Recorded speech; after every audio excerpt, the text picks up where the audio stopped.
თუ საქართველოს კურსს არ შეიცვლის ევროსაბჭოდან მის გაძევებას მოვითხოვთ, ნათქვამია საპარლამენტო ასამბლეის 51 დეპუტატის დეკლარაციაში. დეპუტატები წერენ, რომ საქართველოში ვითარება უარესდება, რაც გამოიხატება ოპოზიციის განადგურების, გამოხატვის თავისუფლების შეზღუდვისა და სამოქალაქო საზოგადოების გაჩუმების მცდელობით.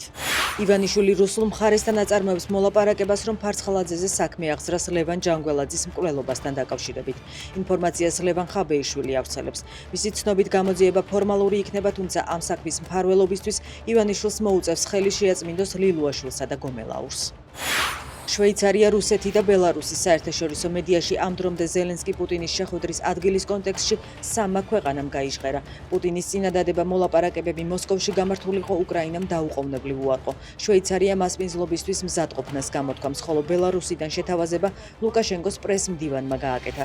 ტრამპი აცხადებს, რომ ზელენსკი და პუტინი ორმხრივი შეხვედრის ორგანიზების პროცესში არიან. საერთაშორისო მედიის ინფორმაციით უკრაინის უსაფრთხოების გარანტიების შესახებ მოლაპარაკებებს მარკო რუბიო უხელმძღვანელებს. ამერიკელი, უკრაინელი და ევროპელი მაღალჩინოსნები წინადადებებს უახლოეს დღეებში შეიმუშავებენ. რუსებმა ღამით უკრაინის რეგიონები ბალისტიკური რაკეტებითა და დრონებით დაბომბეს. დაიბომბა საცხოვრებელი სახლები და სამოქალაქო ინფრასტრუქტურა. სუმზე თავდასხმისას 14 ადამიანი დაშავდა, მათ შორის ბავშვები. ოდესაში კი რუსების სამიზნე ენერგეტიკული ობიექტები იყო.